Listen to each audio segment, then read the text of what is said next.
Para a gente é sempre uma oportunidade especial poder falar das convenções da OIT nos diversos fóruns, sobretudo para os nossos constituintes, e vocês são os nossos constituintes, então, na verdade, vocês são a OIT. A gente costuma falar que as pessoas apresentam, Thaís, da Organização Internacional do Trabalho, e, na verdade, vocês são da Organização Internacional do Trabalho, e eu sou do escritório que trabalha para a Organização Internacional do Trabalho. Então, são os trabalhadores, empregadores e governos que decidem quais são as nossas prioridades e os nossos caminhos nos próximos anos, normalmente na Conferência Internacional do Trabalho. Mas a proposta aqui da minha fala é falar um pouquinho sobre a Convenção 151. Quem já ouviu falar ou conhece o conteúdo dessa convenção? Poucas pessoas, mas é normal. Essa é uma convenção, na verdade, que ela teve pouquíssimas ratificações no mundo, que ela é bastante polêmica na sua interpretação. E aí eu já vou explicar um pouquinho antes de aparecer a apresentação por que ela é um pouco polêmica na sua interpretação. Porque, em geral, as pessoas veem a convenção da OIT como convenção fechada, estática, com determinados temas específicos. Quando, na verdade, todas as convenções da OIT servem para todos os trabalhadores e empregadores. Todas. Então, com relação ao servidor público, todas as regras que estão em todas as convenções servem para vocês. A necessidade, às vezes, de ter uma convenção específica com algum tema ou com alguma categoria específica, como é o caso da Convenção 151, é exatamente por conta de algumas especificidades que existem que é preciso esclarecer. Então, qual era toda a discussão com relação a funcionário público e negociação coletiva e direito de greve? Quais são os limites da negociação coletiva e do direito de greve para funcionalismo público? Como é que você mede isso, como é que você rege isso e, principalmente, como é que você regulamenta isso em cada país? Então, obviamente, existe uma convenção da OIT especificamente sobre negociação coletiva, que é a 84, e ela serve também aos trabalhadores do serviço público. No entanto, na própria Convenção 84, ela diz que para alguns servidores públicos existem exceções à aplicação daquela convenção. Em geral, se fala da categoria de segurança pública e da categoria daqueles servidores que são ditos de cargos de ministério, que aqui no Brasil a gente chama muito dos cargos de confiança, que são aquelas pessoas que ocupam grandes cargos de gestões nos ministérios e em funções públicas e que, por isso, teria que ter algum tipo de regulamentação especial, porque o país não poderia parar totalmente numa situação de greve ou numa situação de discussão de negociação coletiva. Então, na verdade, é uma proteção à execução dessa política pública no país. Então, depois dessa 94, exatamente por conta dessa limitação, foi necessário discutir e entrar em vigor uma convenção especificamente, que é a Convenção 151. Essa convenção é só sobre negociação coletiva no serviço público. Eu mandei para a coordenação o conteúdo da Convenção 151 para vocês terem, e mandei também um estudo que é quase como um guia, falando um pouco dos detalhes, explicando um pouco do conteúdo dessa Convenção 151, para que vocês tenham também isso na mão, porque não vai ser possível detalhar tanto como para a gente entender toda a convenção. Ela é uma convenção curta, é uma convenção pequena.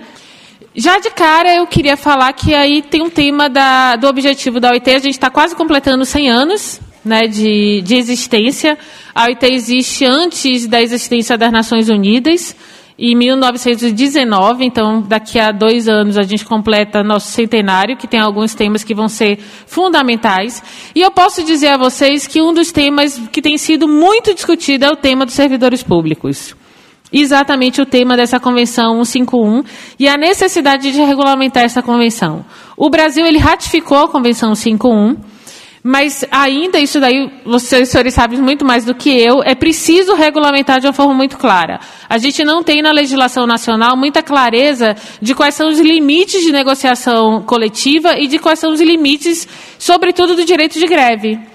Existe um projeto agora sendo tramitado no Congresso que fala sobre negociação coletiva no serviço público. Fala sobre direito de greve no serviço público, mas não fala sobre negociação coletiva.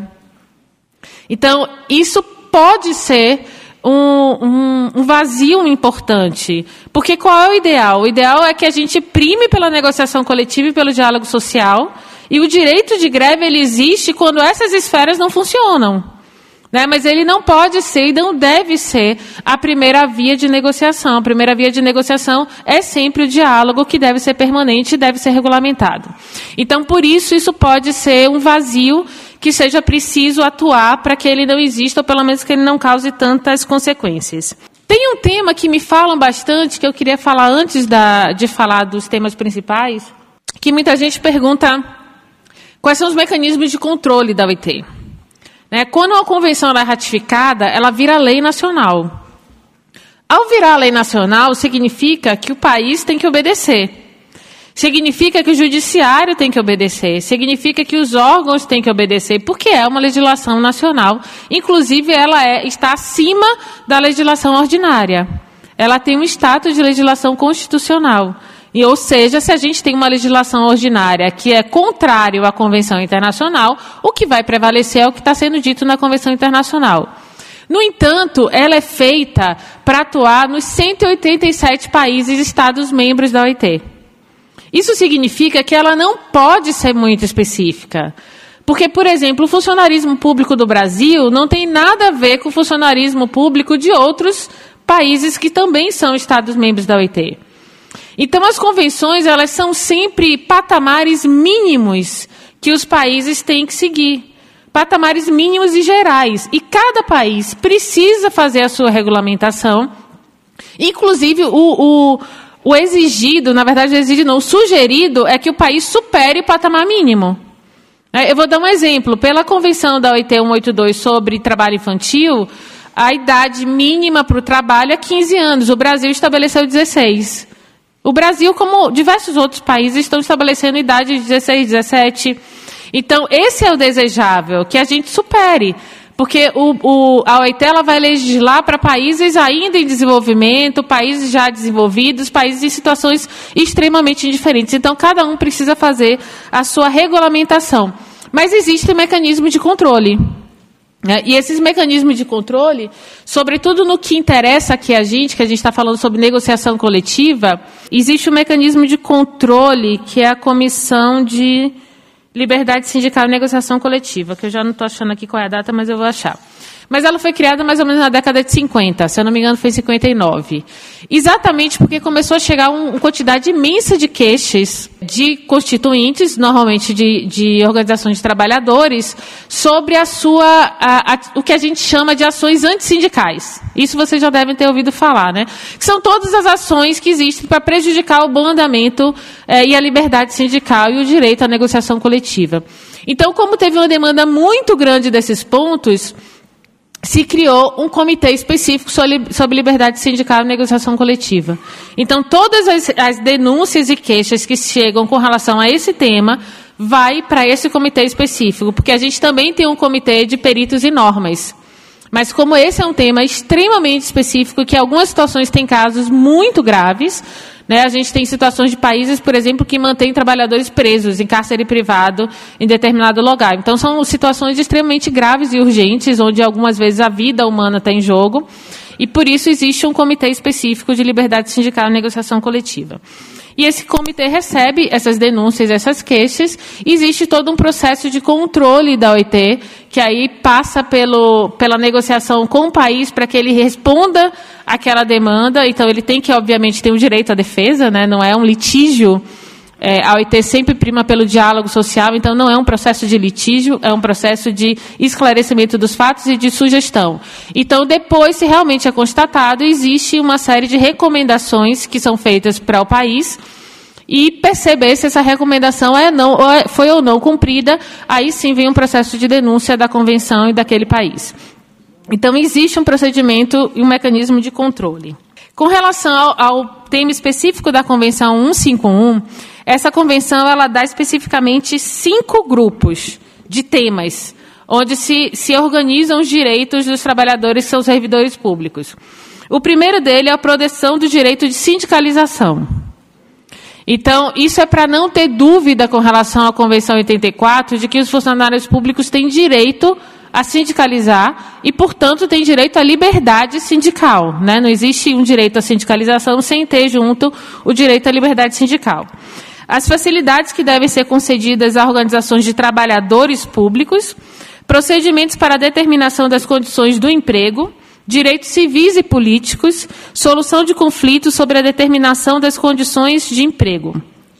Existe, junto da Convenção 151, a Recomendação 159, que proporciona orientações sobre o reconhecimento das organizações de empregadores públicos e empregados, trabalhadores e empregadores, para efeitos de negociação, entre outras organizações.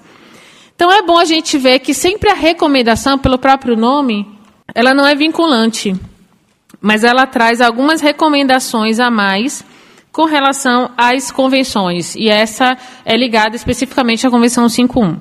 Para vocês terem ideia, essa convenção ela entrou em vigor em 25 de fevereiro de 81, e ela só tem 54 ratificações.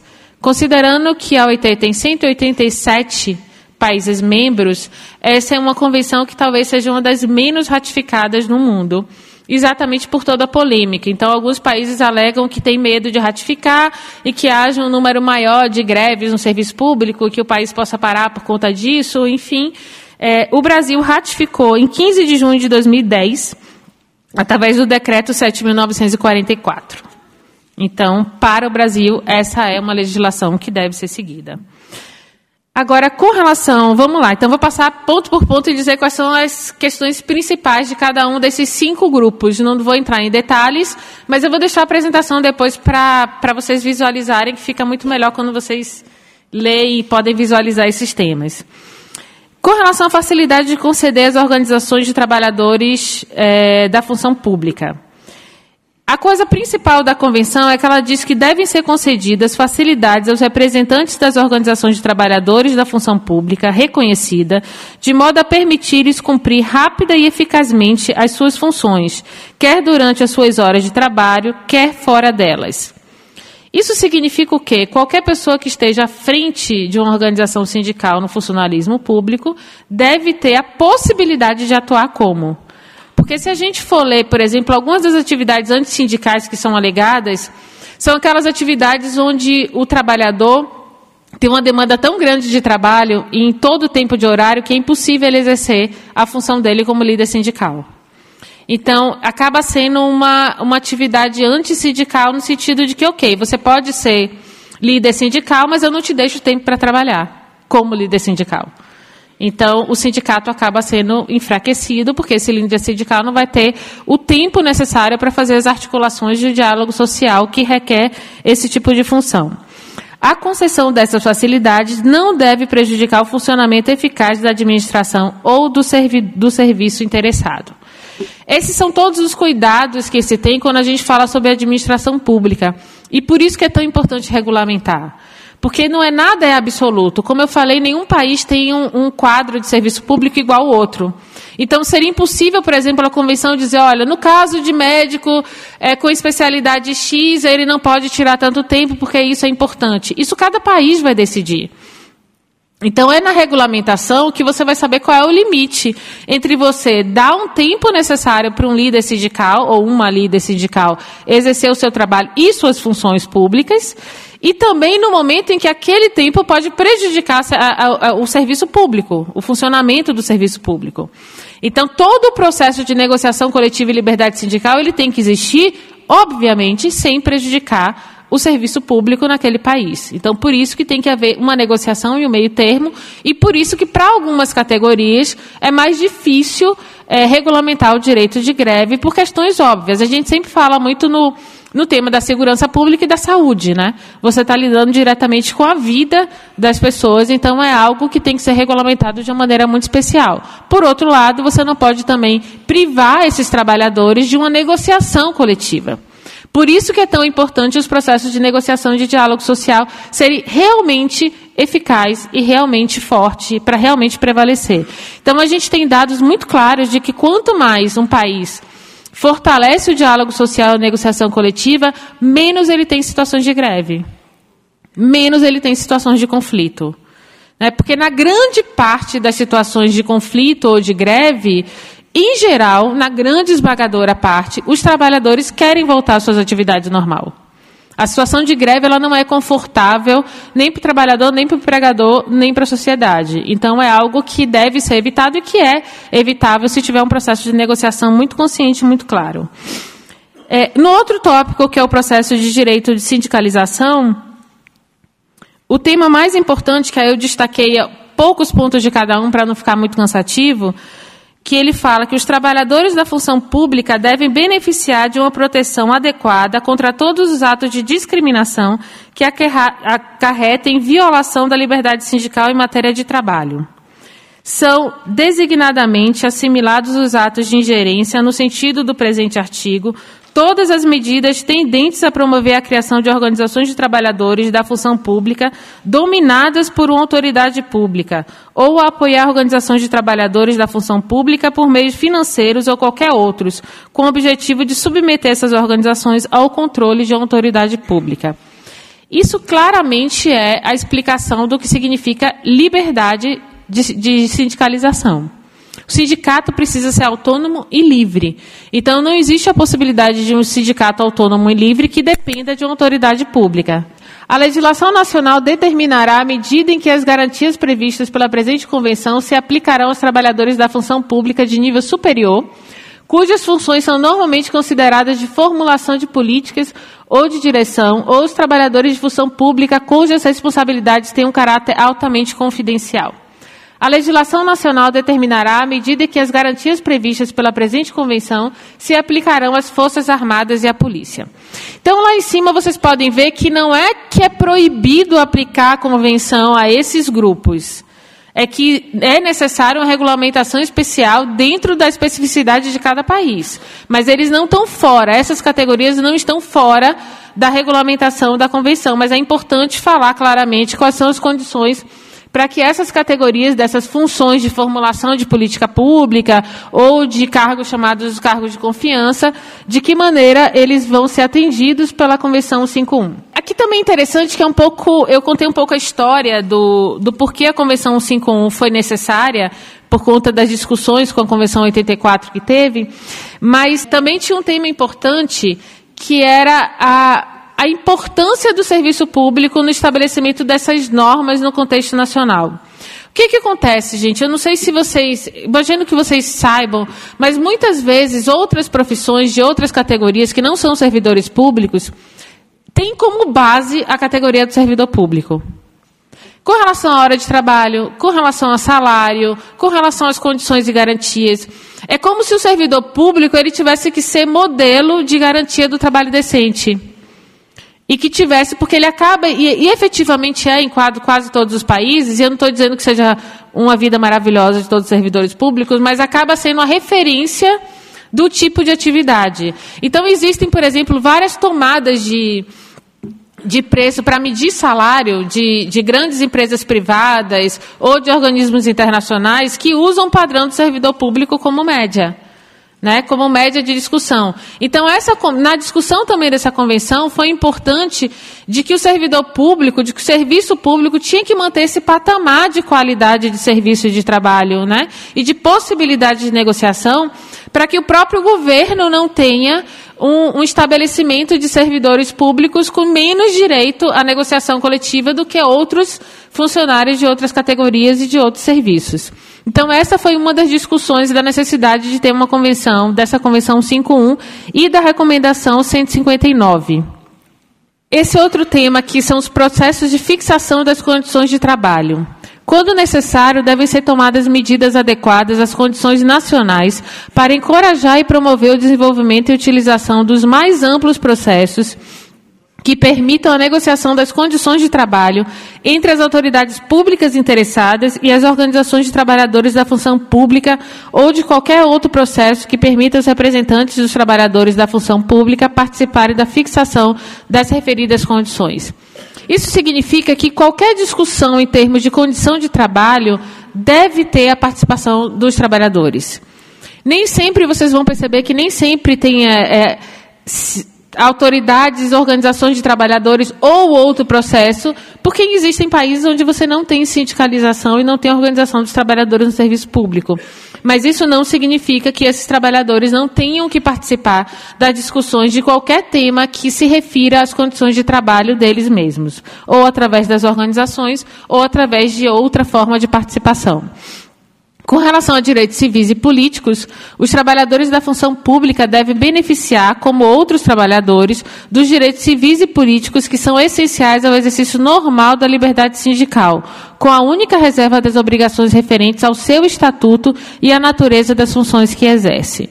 Ou seja, o limite dos direitos civis e políticos, ele tem que ser estritamente vinculado ao limite enquanto à sua função e ao seu estatuto dentro do serviço público. Por isso que seria muito difícil, dentro de um serviço público, você colocar um limite geral para todo mundo. Você vai correr o risco de colocar um limite muito grande para aqueles funcionários que não necessariamente precisariam, ou um limite muito baixo para aqueles funcionários que efetivamente têm um cargo de mais de gestão de política, de confiança, como eu falei, de Forças Armadas, de tema de saúde. Então, é importante, pelo menos, separar algumas categorias para trabalhar com esse tipo de limite. Eu poderia dar um exemplo muito simples com relação ao direito político. A gente fala de trabalho com partido, de atuação partidária, etc. e tal, mas você pode colocar como juízes que são funcionários públicos, seria incompatível com o seu posto ter uma atuação política muito forte, porque ele pode julgar alguma coisa que seja ligada àquilo. Né? Então, é algo que, a depender da função daquele ou daquela funcionária pública, pode ser complicado, porque isso pode prejudicar a sua atuação como funcionário naquele tema. Com relação à resolução de conflitos, a resolução dos conflitos surgidos a propósito da fixação das condições de trabalho será procurada de maneira adequada às condições nacionais, através da negociação entre as partes interessadas ou por um processo que dê garantias de independência e imparcialidade, tal como a mediação, a conciliação ou a arbitragem, instituído de modo que inspire confiança às partes interessadas. Às vezes a convenção ela tem que ser, como eu falei no começo, muito geral. Mas tem algumas coisas delas que eu acho que se você focar naquilo e perceber que tem que ser regulamentado, talvez seja uma das coisas mais importantes. E é subjetiva. Quando a gente fala de modo que inspire a confiança às partes interessadas, significa que você tem que ter um processo de construção extremamente legítimo desde o começo, onde exista a participação de todas as partes desde o início. Se você tem um processo que já está construído e uma parte vai entrar no processo que já está definido, seguramente a confiança na negociação não vai ser a mesma.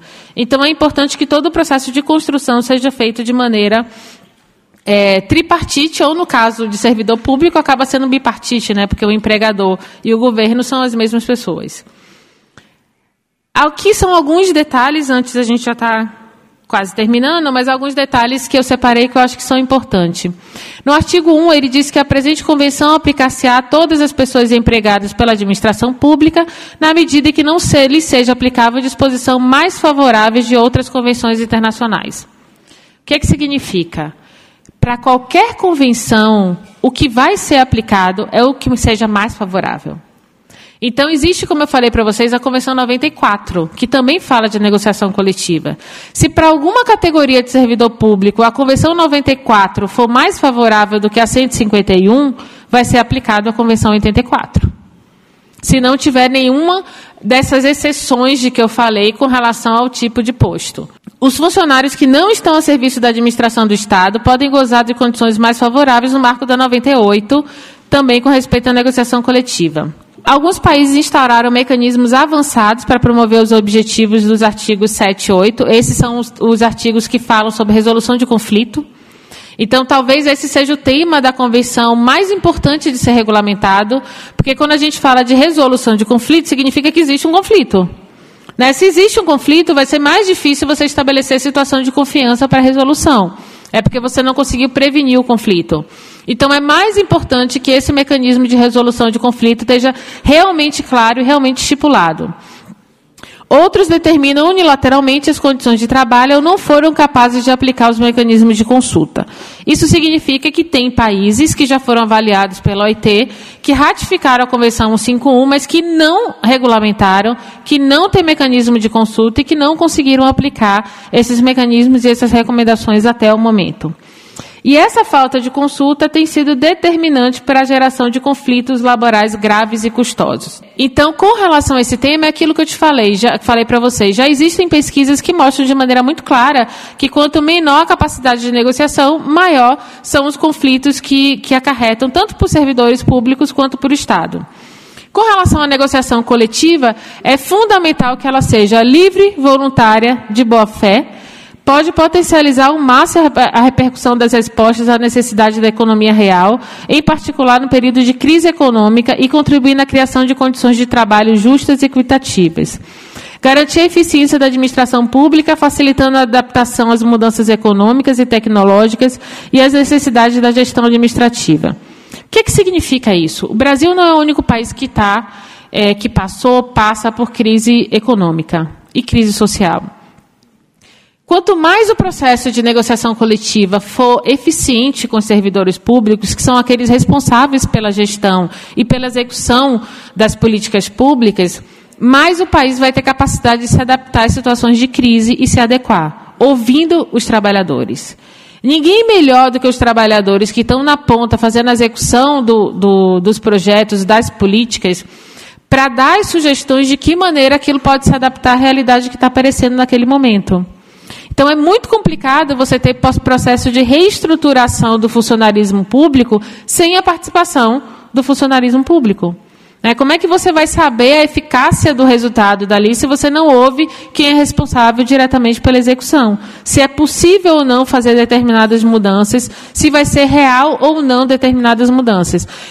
Caso simples, a gente tem países que tiveram notícia para a OIT, por exemplo, de que o governo tentou fazer mudança, mudando todo o processo administrativo para um processo que era digital.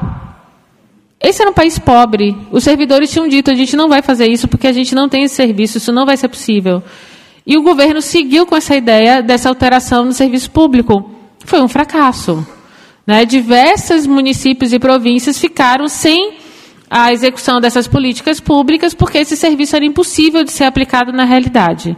Então, esse é um caso mais emblemático e mais extremo, mas existem todos os outros de que a inexistência dessa negociação causa um problema muito grande. A repercussão desse tema.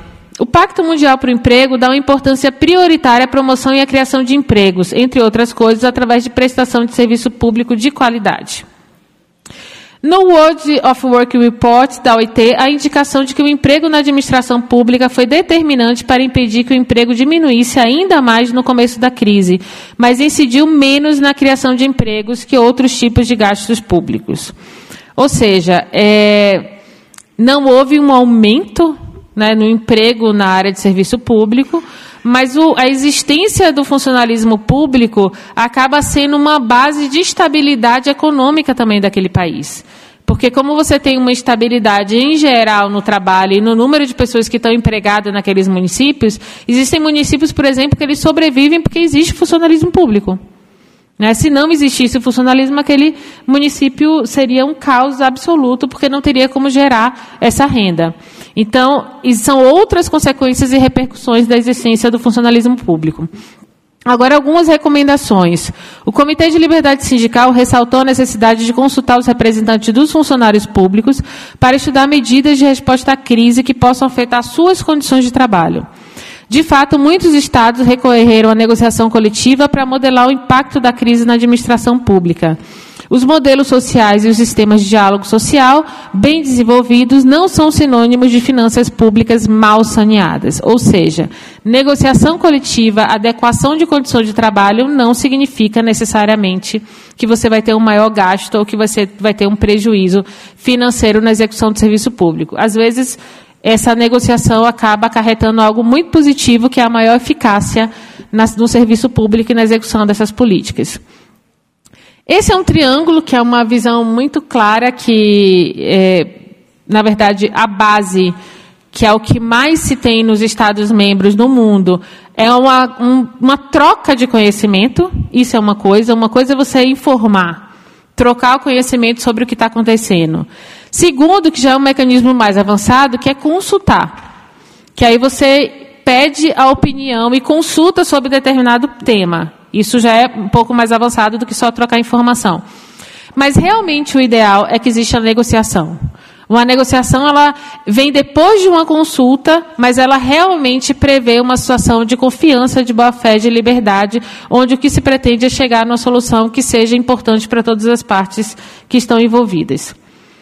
E aqui, para finalizar, a OIT fez um estudo geral em 2013 sobre a execução da Convenção 151 no mundo. E ela identificou 3 problemas principais: a lentidão nos processos administrativos e judiciais, no caso de discriminação antissindical ou de ingerência nos assuntos sindicais, e na ausência de sanções suficientemente dissuasórias. Então, o que foi visto nesse relatório é de que os processos judiciais no mundo em geral, ou administrativo, eles são mais lentos quando se refere à denúncia de práticas antissindicais no serviço público do que em práticas antissindicais no serviço privado. Então, que, em geral, nos países esse processo era muito mais lento e isso, obviamente, atrapalha todo o processo de negociação coletiva e liberdade sindical. Certos problemas na prática podem dar lugar à negação do direito de negociação coletiva a todos os funcionários públicos, que é algum tema de generalização. Por exemplo, você vai proibir a greve de policial, aí você faz uma norma proibindo a greve geral de todos os funcionários, em virtude de uma categoria. Por isso, a normativa tem que ser específica ou de categorias ou de grupos de categorias que tenham serviços similares. Vários países excluem determinados temas da negociação coletiva, restringem o direito das partes de determinar o nível de negociação ou proíbem a negociação coletiva a determinadas categorias de trabalhadores ou a federações ou confederações. Isso é muito importante, porque chegam denúncias o tempo todo. Pela Convenção, não se pode limitar nenhum tema à negociação coletiva. E nem nenhuma categoria à negociação coletiva. O que você pode limitar, às vezes, é o direito de greve a depender da categoria. Mas você não pode ter uma lista de temas de condição de trabalho e definir que 5 temas não podem ser tratados em negociação coletiva. Então, e isso acontece com muita frequência em muitos países do mundo. Bom, aí eu acabo por aqui. Eu queria agradecer muito e me colocar à disposição para o que vocês precisarem, tá? Obrigada.